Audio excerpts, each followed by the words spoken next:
Hello friends, ఈ video అయితే మన తెలుగు గేమ్ డిజైన్ ట్యుటోరియల్స్లో కంటిన్యూషన్ పార్ట్ అనమాట. అండ్ ఈ వీడియోలో నేను ఒక మూవింగ్ ప్లాట్ఫామ్ గురించి అయితే చెప్పబోతున్నాను. వీడియోలోకి వెళ్ళే ముందు ఒక చిన్న రిక్వెస్ట్, ఇలాంటి మంచి మంచి గేమ్ డిజైనింగ్ ట్యుటోరియల్స్ కోసం నా ఛానల్ అయితే సబ్స్క్రైబ్ చేయండి. మీకు ఏమైనా ఐడియాస్ ఉంటే కమెంట్ సెక్షన్లో మెన్షన్ చేయండి. అండ్ మీకు ఏమైనా ఎర్రర్స్ వస్తే నాకు ఇన్స్టాలో మెసేజ్ చేయండి. Okay, let's begin the video. ఇప్పటి వరకు మన గేమ్లో అయితే మనం చాలా చేసాము. ఈ వీడియోలో అయితే మనం మూవింగ్ ప్లాట్ఫామ్ చేస్తున్నాము. దానికి మీకు ఒక ఎగ్జాంపుల్ చూపించడానికి దీన్ని అయితే మనం జరుపుదాం సైడ్కి.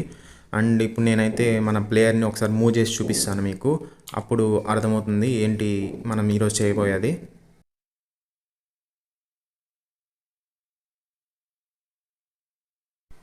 ఓకే, మన ప్లేయర్ అయితే చెక్ పాయింట్కి వచ్చాడు. ఇప్పుడు జంప్ చేసిన మన ప్లేయర్ అంత దూరం జంప్ చేయడం ఇంపాసిబుల్, కాబట్టి అక్కడ ఒక మూవింగ్ ప్లాట్ఫామ్ని అయితే పెడదాం. దానికోసం నేను అసెట్స్కి వెళ్ళి మన ప్రీఫెబ్ ఒక ప్లాంక్ ఉంది కదా, దాన్ని తీసి యాడ్ చేస్తున్నాను. దాన్ని ఫోర్గ్రౌండ్ పెడతాం, అప్పుడు మనకు కనిపిస్తుంది. అండ్ ఇప్పుడు నేను దాన్ని రొటేట్ చేస్తున్నాను, ఎందుకంటే మనకి స్ట్రైట్కి కావాలి ప్లాంక్ మూవ్ అయ్యేది. అండ్ ఇప్పుడు మనం దానికి ఒక కాంపోనెంట్ని రిజిడ్ బాడీని అయితే యాడ్ చేద్దాం. దాన్ని కినమాటిక్గా పెడదాం. గుర్తుపెట్టుకొని రిజిడ్ బాడీ 2D యాడ్ చేయాలి. అండ్ ఒక చిన్న స్క్రిప్ట్ అయితే రాద్దాం. ఓకే, ఒక స్క్రిప్ట్ని అయితే క్రియేట్ చేస్తున్నాను. దానికి మూవింగ్ ప్లాట్ఫామ్ అనే నేమ్ ఇస్తున్నాను.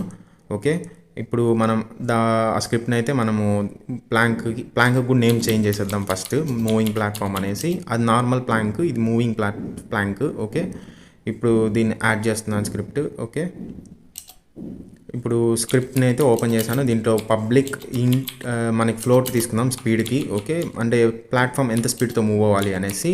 అండ్ పబ్లిక్ ఇంట్ స్టార్టింగ్ పాయింట్ అనమాట, అంటే మనం ఏ పాయింట్ నుంచి స్టార్ట్ అవుతాం అనేసి.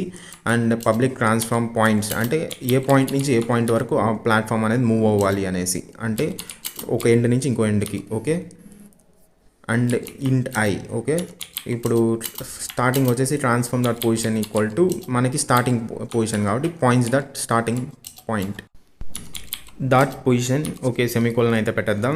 ఓకే, ఇప్పుడు అప్డేట్లో అయితే మనకి 4 లైన్స్ ఆఫ్ కోడ్ ఉంటుంది. If okay, once again if vector3 vector2 dot distance. Okay, ఏంటంటే ఇప్పుడు మనం డిస్టెన్స్ చెక్ చేస్తున్నాం అనమాట. ఈ డిస్టెన్స్ కంటే ఎక్కువ అదే దగ్గరికి వస్తే మనకి ఇంకో పాయింట్ కానీ మూవ్ అవ్వాలి. Okay, transform dot position points dot I. Okay, ఈ పక్కన అయితే నేను లెస్ దాన్ 0.02 ఎఫ్ అని ఇస్తున్నాను. అంటే ఇంత దగ్గరికి వచ్చినప్పుడు మనకి నెక్స్ట్ పాయింట్ అనేది చేంజ్ అవ్వాలి ప్లాంక్ అనేది. ఐ ప్లస్ ప్లస్ అని పెడుతున్నాను. If I equal to points dot length, అంటే ఐ కానీ పాయింట్స్ డాట్ లెంత్ ఎంత సైజ్ ఉందో అంతగానే వచ్చిందంటే మనం దాని ఐని 0 చేసేద్దాం. అంటే మళ్ళీ ఫస్ట్ నుంచి స్టార్ట్ అవ్వాలి కాబట్టి. ఓకే, అంటే ఇది ఒక లూప్ లాగా అనమాట, ఎండ్లెస్ మూవ్ అవుతూనే ఉండాలి ప్లాంక్ ఎప్పుడు. అండ్ ఇప్పుడు మనం ప్లాంక్ని మూవ్ చేయడానికి ఒక లైన్ ఆఫ్ కోడ్ అయితే రాద్దాము. ఆ లైన్ ఎక్కడ రాయాలంటే మనము ఇఫ్ కండిషన్ కింద. ఓకే, ట్రాన్స్ఫార్మ్ డాట్ పొజిషన్, అంటే మన ప్లాంక్ ప్రజెంట్ పొజిషన్ని మనం చేంజ్ చేస్తున్నాం, equal to vector2 dot move towards, అంటే ఏ పాయింట్ నుంచి ఏ పాయింట్కి మూవ్ అవ్వాలి అనేసి. ఓకే, ఫస్ట్ మనం transform dot position points dot I dot position. Okay, speed into time dot delta time అంటే ఏమంటే మనకి యూనిటీలో ఒక టైం అనమాట. మనకి నార్మల్ లైక్ టైం ఉంటుంది, యూనిటీలో అట్లా ఒక టైం ఉంటుంది. ఓకే, ఇప్పుడు ఈ లైన్ ఏంటంటే మూవ్ టువర్డ్స్. ఇప్పుడు ట్రాన్స్ఫార్మ్ డాట్ పొజిషన్ అంటే నా పొజిషన్ నుంచి ఆ పాయింట్ ఎక్కడుందో ఆ పొజిషన్ వరకు ఇంత స్పీడ్లో మూవ్ అవ్వాలి అనేసి. ఓకే, మనం ఇచ్చే స్పీడ్ ఎంత అనేసి ఆ స్పీడ్తో మల్టిప్లై చేసి అది మూవ్ అవుతుంది అనమాట. ఓకే, ఇంతే ఈ కోడ్. ఓకే, ఇప్పుడు నేను ఒకసారి మీకు ఆ స్క్రిప్ట్ని అయితే యాడ్ చేసి చూపిస్తాను, చూడండి. ఓకే, ఈ ప్లాంక్కి అయితే మనము ఈ స్క్రిప్ట్ని డ్రాగ్ చేసి డ్రాప్ చేస్తున్నాను నేను. చూడండి, ఇక్కడ స్పీడ్ వచ్చేసి ఒక 2 ఇస్తున్నాను నేను. అండ్ ఇక్కడ పాయింట్స్ ఇవ్వాలి. దానికోసం మనం ఒక 2 ఆబ్జెక్ట్స్ని అయితే క్రియేట్ చేయాలి. ఫస్ట్ ఒక ఆబ్జెక్ట్ క్రియేట్ చేస్తున్నాను, ఎంటీ ఆబ్జెక్ట్. దానికి పాయింట్ అని నేమ్ ఇస్తున్నాను. Okay, point 1. అండ్ ఇది మనకు విజిబుల్ అవ్వాలంటే దీనికి ఒక 3D ఐకాన్ ఇస్తున్నాను. ఓకే, దాన్ని అయితే అక్కడ ప్లేస్ చేశాను. అండ్ డూప్లికేట్ చేసి ఇంకో పాయింట్ని తీసుకుంటున్నాను, దానికి నేమ్ చేంజ్ చేస్తున్నాను పాయింట్ 2 అనేసి. ఎందుకంటే అది పాయింట్ 1, ఇది పాయింట్ 2, ఈ మధ్యలోనే మనకి ప్లాంక్ అనేది మూవ్ అవ్వాలి. ఇప్పుడు ఈ పాయింట్ని నేను డ్రాగ్ చేసి అరేలో యాడ్ చేస్తున్నాను. ఓకే, ఇంకో పాయింట్ని కూడా యాడ్ చేశాను. ఇప్పుడు జస్ట్ నేను ప్లే చేసి చూపిస్తాను, మీకే అర్థమవుతుంది క్లారిటీగా.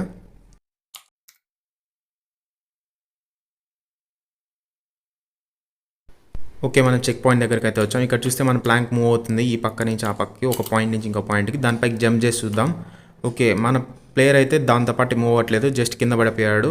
అది మూవ్ అయిన తర్వాత దానికి ఇంకో లైన్ ఆఫ్ కోడ్ యాడ్ చేయాలి. Just void on collision enter. Okay, enter 2D.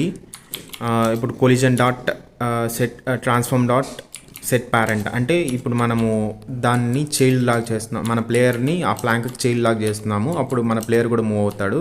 And ఒకసారి చైల్డ్ చేసిన తర్వాత మళ్ళీ అన్చైల్డ్ చేయాలి కాబట్టి on collision exit 2D. Okay, ఇప్పుడు ఏంటంటే collision dot transform dot set parent equal to null చేస్తున్నాం, అంటే ఒకసారి దానికి మళ్ళీ దాని నుంచి బయట వచ్చిన తర్వాత మనోడు యాజ్ ఇట్ ఈస్గా మూవ్ అవ్వాలి, దాంతో మూవ్ అవ్వకూడదు కాబట్టి. ఓకే, ఇది ఈ లైన్ ఆఫ్ కోడ్ అనమాట. ఇప్పుడు నేను మీకు ప్లే చేసి అయితే చూపిస్తున్నాను, అప్పుడు మీకు క్లారిటీగా అర్థమవుతుంది. ఓకే, సేవ్ చేయండి, స్క్రిప్ట్ని మర్చిపోకండి. ఓకే, ఇప్పుడు ప్లే చేసి చూద్దాం. మీరు ఇక్కడ మూవింగ్ ప్లాట్ఫామ్ పైన చూడండి, జస్ట్ అది సింగిల్గా ఉంది, దానికి చైల్డ్ ఏం లేదు. ఓకే, ఇప్పుడు మనం చెక్ పాయింట్కి రీచ్ అయ్యాము. ఇప్పుడు మనం ఒకవేళ ప్లాట్ఫామ్ పైన జంప్ చేస్తే చూడండి, మనం ప్లాట్ఫామ్తో మూవ్ అవుతున్నాం. అండ్ ఇక్కడ చూస్తే మనం దానికి చైల్డ్ అయిపోయాం, అంటే ప్లేయర్ అనేది దానికి చైల్డ్ అయిపోయింది మూవింగ్ ప్లాంక్కి. ఓకే, ఇప్పుడు నేను ఎప్పుడైతే ఎగ్జిట్ అయిపోతానో మన ప్లేయర్ వచ్చేసి బయటకు వచ్చేస్తాడు, అన్చైల్డ్ అయిపోతాడు. ఓకే, ఇప్పుడు ఈ ప్లాట్ఫామ్ని మనం ఇంకో విధంగా చేయొచ్చు. ఈ పాయింట్స్ని పైకి పెడుతున్నాను చూడండి, ఒకటి పైన పెడుతున్నాను, ఇంకోటి అండ్ కొద్ది కిందకి దించుదాం, అండ్ ఇంకోటి కిందకి పెడుతున్నాను. ఇప్పుడు ప్లాంక్ ఎలా బిహేవ్ చేస్తుందో చూద్దాము. ఓకే, ఇప్పుడు ప్లే చేసి చూద్దాం.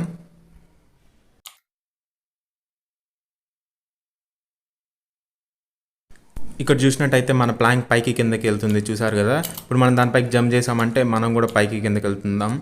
ఈ విధంగా మనము ఒక పాయింట్ నుంచి ఇంకో పాయింట్కి ఎన్ని ప్లాంక్స్ అయినా పెట్టుకోవచ్చు. ఇంకో ప్లాంక్ని డూప్లికేట్ చేసుకొని దానికి ఇంకో 2 పాయింట్స్ యాడ్ చేసి ఇలా మనం ఎలా అన్నా మూవ్ చేయొచ్చు. ఓకే, ఈ వీడియో ఇంతే ఫ్రెండ్స్. నెక్స్ట్ వీడియో కోసం నా ఛానల్ అయితే సబ్స్క్రైబ్ చేసుకోండి. Thanks for watching.